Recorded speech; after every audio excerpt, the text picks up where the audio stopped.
തിരുമൂലദേവൻ്റെ തിരുമന്ത്രം 7ാം തന്ത്രത്തിലെ പിണ്ഡലിംഗ സ്വരൂപത്തെ കുറിച്ചിട്ടാണ് അടുത്ത കാണ്ഡം. നമുക്കതിലേക്ക് കിടക്കാം.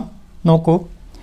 മർത്യകായത്തിൻ രൂപം ശിവലിംഗമെന്നു ചൊല്ലാം, മർത്യകായത്തിൻ രൂപം ചിദംബരമെന്നു ചൊല്ലാം, മർത്യകായത്തിൻ രൂപം സദാശിവമെന്നു ചൊല്ലാം, മർത്യകായത്തിൻ രൂപം ശിവനൃത്തമെന്നും ചൊല്ലാം. ഇതാണ് തിരുമൂലദേവൻ പറയുന്നത്. അപ്പം ശിവലിംഗം എന്തിൻ്റെ പ്രതീകമാണ്? മർത്യകായത്തിൻ്റെ, മർത്യശരീരത്തിൻ്റെ പ്രതീകമാണ് ശിവലിംഗം എന്ന് തിരുമൂലദേവൻ പറയുന്നു. അതേപോലെ മനുഷ്യ ശരീരത്തിൻ്റെ പ്രതീകമാണ് ചിദംബരം. അപ്പം ശിവലിംഗവും ചിദംബരവും സദാശിവനും ശിവനൃത്തവും എല്ലാം മനുഷ്യ ശരീരം തന്നെ എന്നാണ് തിരുമൂലദേവൻ ഇവിടെ പറയുന്നത്. അപ്പോൾ ശിവലിംഗം എന്ന് പറയുന്നത് സൂക്ഷ്മ ശരീരമാണ്. ശിവൻ്റെ സൂക്ഷ്മ ശരീരമാണ് ശിവലിംഗം. അതുകൊണ്ടാണ് ശിവോഹം എന്ന് പറയുന്നത്. ഞാൻ ശിവൻ തന്നെ, ഞാൻ ശിവലിംഗം തന്നെയാണ്. മനുഷ്യ ശരീരത്തിൻ്റെ രൂപം എന്ന് പറയുന്നത് ഒരു ശിവലിംഗത്തിൻ്റെ രൂപമാണ്. അതിലെ ചിദംബരം എന്ന് പറയുന്നത് മനുഷ്യ ശരീരത്തിലെ ശിരസ്സാണ്. അപ്പോൾ ശിവലിംഗത്തിന് തിരുമൂലദേവൻ കൊടുക്കുന്നത് മനുഷ്യ ശരീരവുമായി ബന്ധപ്പെടുത്തിക്കൊണ്ടാണ്.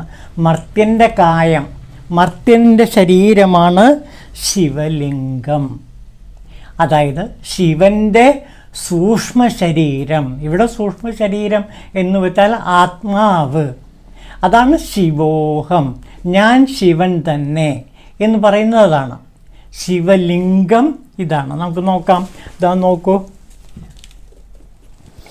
ശിവലിംഗത്തെ മാഹാത്മ്യത്തെക്കുറിച്ചിട്ട് ഏറ്റവും പ്രാധാന്യം നൽകി വിവരിക്കുന്നത് ശ്രീമദ് ഹാലാസ്യ മഹാത്മ്യത്തിലാണ്. ഈ ഹാലാസ്യ മഹാത്മ്യത്തിൽ ലിംഗമഹാത്മ്യത്തെക്കുറിച്ചിട്ട് അഗസ്ത്യ മഹാമുനി പറയുന്നുണ്ട്. നമുക്കതിലേക്ക് കിടക്കാം. മുനിമാരോട് പറയുകയാണ്, മുനിമാരെ, ഇനി ഞാൻ സർവമംഗളങ്ങളുടെയും പ്രദാനം ചെയ്യുന്നതും സർവപാപങ്ങളെയും നശിപ്പിക്കുന്നതുമായ സുന്ദരേശ ലിംഗമഹാത്മ്യം പറഞ്ഞു തരാം. 12 ജ്യോതിർലിംഗങ്ങളുണ്ട് എന്നാണ് പറയുന്നത്. ഈ ജ്യോതിർലിംഗങ്ങൾ അത്രയും തന്നെ ആത്മശക്തിയുമായി, ശിവശക്തിയുമായി വളരെയേറെ ബന്ധപ്പെട്ട് കിടക്കുന്നു.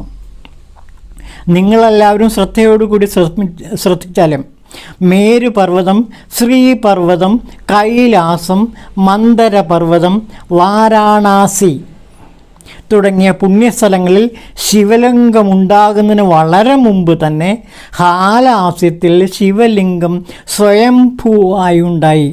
അതിനാൽ ഹാലാസ്യത്തിൽ വിളങ്ങുന്ന അതിപുരാതനമായ സുന്ദരേശലിംഗം അത്യുത്തമമായി കണക്കാക്കപ്പെടുന്നു. സ്വഭാവം കൊണ്ട് ഈ ലിംഗം അതിസുന്ദരമാണ്.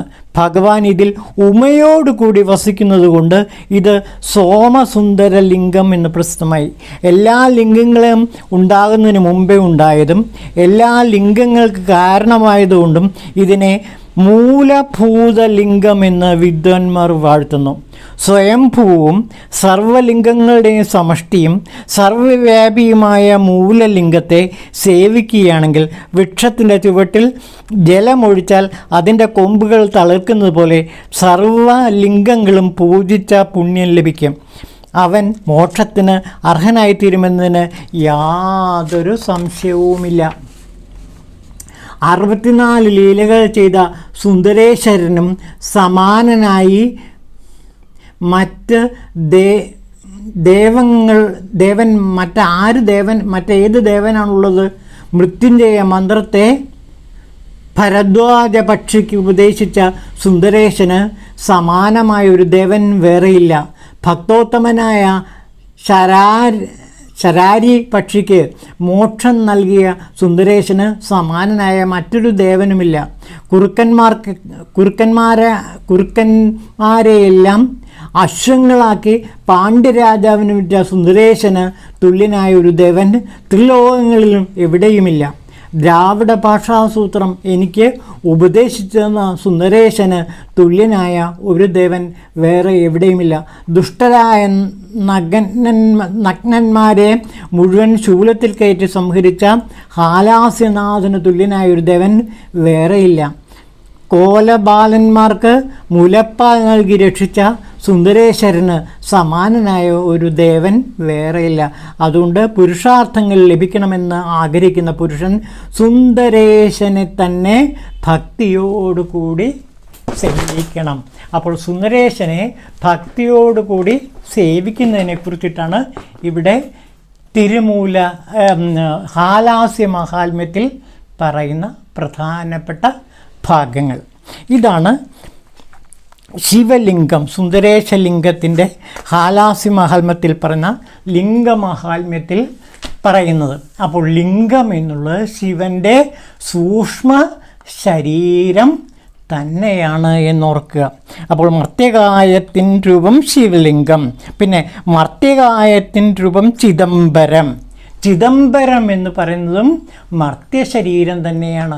അപ്പോൾ ശിവലിംഗം തന്നെയാണ്, മർത്യശരീരം തന്നെയാണ് ചിദംബരവും.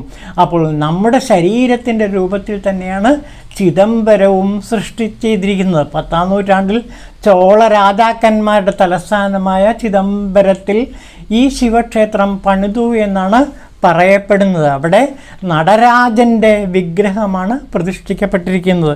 ചിദംബരം എന്നുള്ളതിന് ചിത്ത് അംബരമായിട്ടുള്ളവൻ എന്ന അർത്ഥം കൊടുക്കാം. അപ്പോൾ ചിദംബരം എന്ന് പറയുമ്പോൾ സച്ചിത്ത് ആനന്ദത്തിലെ ചിത്ത്. ചിത്തെന്ന് വെച്ചാൽ ഇവിടെ ജ്ഞാനമാണ്. ജ്ഞാനഭൂമിയായ ചിദംബരത്തെക്കുറിച്ചിട്ടാണ് ഇവിടെ പറയുന്നത്. അപ്പോൾ ജ്ഞാനമൂർത്തിയായ ശിവൻ്റെ നടരാജ നൃത്തമാണ് ഇവിടെ ചിത്രീകരിക്കുന്നത് ചിദംബരത്തെ. അപ്പോൾ ചിദംബരം എന്ന് പറയുന്നതും ശിവലിംഗം എന്ന് പറയുന്നതും ഒന്ന് തന്നെ. മർത്യകായത്തിൻ്റെ രൂപം സദാശിവൻ, മർത്യകായത്തിൻ്റെ രൂപമാണ്. അതായത് മനുഷ്യ ശരീരം തന്നെ ശിവശരീരവും. അപ്പോൾ ശിവൻ്റെ ലിംഗം എന്ന് പറയുന്നത് ശിവലിംഗം എന്ന് പറയുന്നത്. ലിംഗം എന്നുള്ളതിന് ജനനേന്ദ്രിയം എന്നാണ് പാശ്ചാത്യർ അർത്ഥം കൊടുക്കുന്നത്. സത്യത്തിൽ ജനനേന്ദ്രിയവും ലിംഗവും തമ്മിൽ ഒരു ബന്ധവുമില്ല. ഈ ലിംഗം എന്നുള്ളത് ഒരു വസ്തുവിനെ സൂചിപ്പിക്കുന്ന, ശിവനെ സൂചിപ്പിക്കുന്ന ഒരു പ്രതീകം എന്ന നിലയിലാണ് ലിംഗത്തെ ഭാരതീയർ എന്നും കരുതിപ്പോരുന്നത്. അപ്പോൾ സദാശിവമെന്നും മർത്യകായത്തെ ചൊല്ലാം. മർത്യകായത്തിൻ്റെ രൂപം ശിവനൃത്തം, ശിവൻ്റെ ആനന്ദ നൃത്തം. ചിദംബരത്ത് ശിവൻ നടത്തുന്ന ആനന്ദ നൃത്തം അത് മർത്യകായവുമായി ബന്ധപ്പെട്ടതാണ്. അത് മനുഷ്യ ശരീരവുമായി വളരെ ബന്ധപ്പെട്ടതാണ്. ഈ ചിന്ത ശൈവ ദർശനത്തിലുള്ള ചിന്തയാണ്. അതായത് മനുഷ്യ ശരീരം ശിവൻ്റെ ആലയമാണ് എന്നാണ്. ശിവൻ്റെ ഒരു കോവിലാണ്, ശിവൻ്റെ ക്ഷേത്രമാണ് മനുഷ്യ ശരീരം. അവിടെയാണ് ലിംഗശരീരം പ്രതിഷ്ഠിക്കപ്പെട്ടിരിക്കുന്നത്, ഹൃദയത്തിൽ.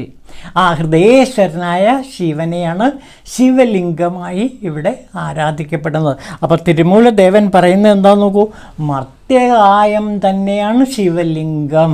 ഇതാ നോക്കൂ, മർത്യകായത്തിൻ രൂപം ശിവലിംഗം എന്ന് ചൊല്ലാം, മർത്യകായത്തിൻ രൂപം ചിദംബരമെന്ന് ചൊല്ലാം, മർത്യകായത്തിൻ രൂപം സദാശിവമെന്നും ചൊല്ലാം, മർത്യകായത്തിൻ രൂപം ശിവനൃത്തം എന്നും ചൊല്ലാം. അപ്പോൾ ചിദംബരം തന്നെയാണ് മനുഷ്യ ശരീരം. ശിവലിംഗം എന്ന് പറയുന്നതും ചിദംബരമാണ്. ചിദംബരം എന്നാൽ ശരിക്കും പറയുന്നത് അത് ഭൂമിയുടെ ഏറ്റവും ആകർഷണ കേന്ദ്രത്തിൻ്റെ സെൻറ്ററാണെന്നാണ് പറയുന്നത്. ഭൂമിയിലെ ആകർഷണ വലയത്തിൻ്റെ കേന്ദ്രം സ്ഥിതി ചെയ്യുന്നത് ചിദംബരത്തിലാണെന്നാണ് പറയുന്നത്. അങ്ങനെ എല്ലാ ആകർഷണ ശക്തികളുടെയും കേന്ദ്ര ബിന്ദുവാണത്രേ ചിദംബരം. ആ ചിദംബരം ശിവലിംഗവുമായി ബന്ധപ്പെട്ടിരിക്കുന്നു, ശിവ നടരാജ നൃത്തവുമായി ബന്ധപ്പെട്ടിരിക്കുന്നു, മനുഷ്യ ശരീരവുമായി ബന്ധപ്പെട്ടിരിക്കുന്നു എന്നാണ് തിരുമൂലദേവൻ ഇവിടെ നമ്മളോട് പറയുന്നത്. ഇതാണ് ഈ കാവ്യത്തിലെ പ്രത്യേകത. നോക്കൂ, മർത്യകായത്തിൻ രൂപം ശിവലിംഗം, മർത്യകായത്തിൻ രൂപം ചിദംബരം, മർത്യകായത്തിൻ രൂപം സദാശിവം, മർത്യകായത്തിൻ രൂപം ശിവനൃത്തം. ശിവൻ്റെ ആനന്ദ താണ്ഡവമാണ് ഈ മനുഷ്യ ശരീരമായ ശിവലിംഗത്തിൽ നടക്കുന്നത്. ശിവോഹം ശിവോഹം എന്ന അവസ്ഥ. ഞാൻ ശിവൻ്റെ ശരീരമാണ്, ശിവൻ്റെ സൂക്ഷ്മ ശരീരമാണ്, ഞാൻ സാക്ഷാൽ ശിവബ്രഹ്മമാണ് എന്ന് നമ്മെ ബോധ്യപ്പെടുത്തുന്ന ശൈവദർശനത്തിൻ്റെ കാതലാണ് ഇവിടെ തിരുമൂലദേവൻ നമ്മുടെ മുമ്പിൽ അവതരിപ്പിക്കുന്നത്. ഓം ശിവായ തിരുമൂലദേവായ നമഃ.